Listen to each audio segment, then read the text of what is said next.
అందరికీ నమస్కారం. Welcome to my channel. అమ్మతోడి ఛానల్కి స్వాగతం. పుట్టగొడుగుల్లాగా పుట్టుకొస్తున్నారండి జ్యోతిష్యులు. వీళ్ళ మాటలు విని డబ్బుకు డబ్బు పోతుంది, ప్రాణాలకు ప్రాణాలు పోతున్నాయి. చూడండి, ఆ టీవీలలో కూర్చోబెడతారు, గంటలు గంటలు కూర్చోబెడతారు. వాళ్ళు ఏది చెప్తే అది వేదవాక్కులు. వాళ్ళు ఏం చెప్తే అది చేసేస్తుంటాము. వైకుంఠ దర్శనానికి బొమ్మంటే వైకుంఠ దర్శనానికి వెళ్తున్నారు. పుష్కర స్నానాలు చేయమంటే పుష్కర స్నానాలు చేస్తున్నారు. నర్మదా నది పుష్కరాలంటే అడుపరిగెత్తుతున్నారు. ఎక్కడ చూసినా మన తెలుగు వాళ్ళకేనండి. జ్యోతిష్యులు కూడా ఎక్కువైపోయారు, తెలుగు వాళ్ళకే, ఇంకెక్కడ లేరు. వాళ్ళు ఎవరు పట్టించుకోరు. మనోళ్ళే సెంటిమెంట్గా వాళ్ళని ఫాలో అవుతుంటుంటాం. వాళ్ళు చెప్పే మాటలన్నీ వేదవాకుల్లాగా ఆ విధంగా ఉండేది. పొలమంట వెళ్ళేది, ప్రాణాల మీదకు తీసుకొచ్చుకుంటున్నారు. చాలా మంది అండి జ్యోతిష్యులు మా ఊర్లో కూడా ఉన్నారు. వాళ్ళకి ఇళ్ళు లేని వాళ్ళకి ఇళ్ళు వస్తాయంట. కోర్టు కేసులు విడాకులు అయ్యే వాళ్ళకి విడాకులు వస్తాయంట. వాళ్ళ అబ్బాయి ఫారెన్ వెళ్ళాలంటే అది చేస్తారంట. వాళ్ళు పూజలు చేస్తారంట. చేస్తే ఇవన్నీ జరుగుతాయంట. వాళ్ళకే ఇల్లు లేదు, అద్దె కొంపల్లో ఉంటుంటారు. మనకేదో చేస్తారంట, మన దగ్గర బాగా డబ్బులన్నీ ఓడగొట్టేస్తారు. అలాంటి జ్యోతిష్యులు ఒక వీధికి ఒకళ్ళు ఉన్నారు, బోర్డులు పెట్టుకొని, ఫోన్ నెంబర్లు అవన్నీ పెట్టుకొని జ్యోతిష్యాలయమని. అట్లాంటోళ్ళు పోనీ మన ఛానల్స్ ఎవరికన్నా ఓపెన్ చేస్తే అక్కడ కూడా వాళ్ళు కూడా అదే ప్రమోషన్ చేస్తున్నారు. జ్యోతిష్యం వాళ్ళ అడ్రస్లు, వాళ్ళ ఫోన్ నెంబర్లు వాళ్ళు కూడా ఇస్తున్నారు. ఇక నమ్ముతారు. నమ్మేదేను ఈ విధంగా మోసపోతున్నారండి. కాశీకి వెళ్ళి గంగా స్నానం చేయమంటున్నారు. ఆడకెళ్తే ఆ పాపాలన్నీ పోతాయి అంటున్నారు. అక్కడ కూడా చూస్తే క్రౌడ్ ఎక్కువ.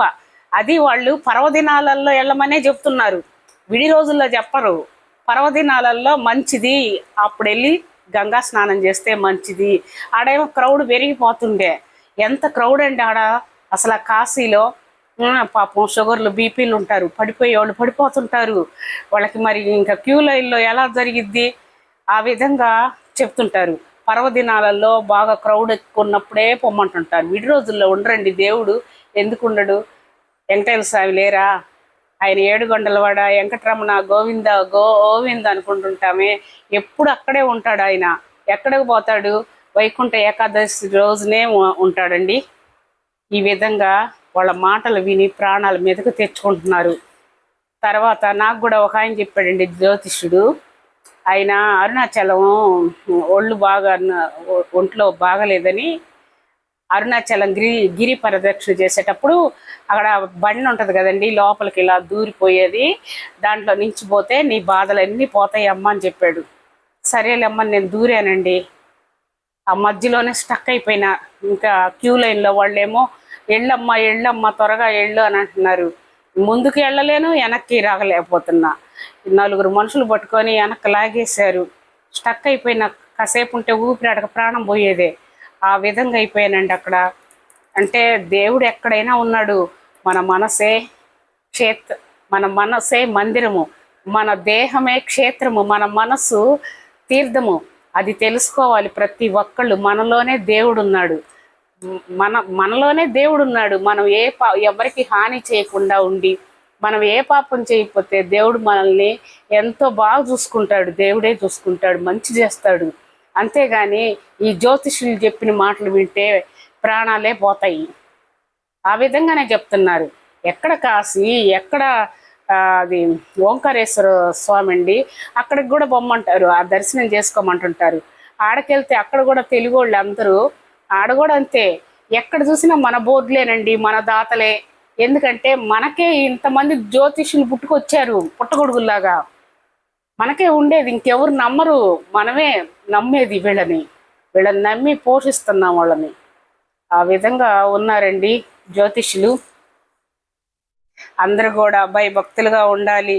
చూడండి, ఈ పండగ రోజులలో, కొత్త సంవత్సరంలో వాళ్ళ ఇళ్లల్లో, చనిపోయిన వాళ్ళ ఇళ్లల్లో ఎంత విషాదకరము. అసలు ఎంత పాపం, వాళ్ళ కుటుంబం ఎంత బాధపడుతుంటుంది. ఇంకా పక్కల వాళ్ళైనా ఏం చేసుకుంటారండి? ఆ ఊరోళ్ళైనా ఏం పండగ చేసుకుంటారు చెప్పండి?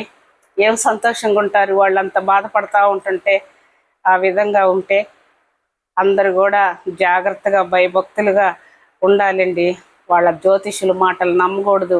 ఏ ఛానల్ ఓపెన్ చేసినా నేను ఇల్లు కట్టుకున్నాను ఈ జ్యోతిష్యుడి దగ్గరికి వెళ్తే మీరు కూడా వెళ్ళండి అని చెప్పి వాళ్ళ అడ్రస్లు, ఫోన్ నెంబర్లు అన్నీ ఇస్తున్నారు.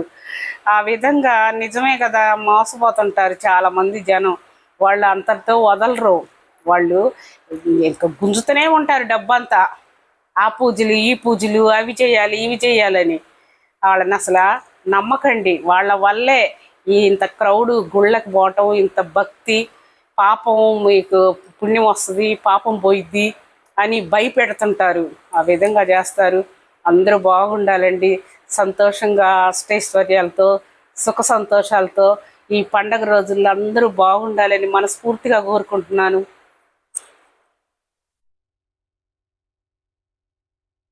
సబ్స్క్రైబ్ చేయండి, లైక్ చేయండి.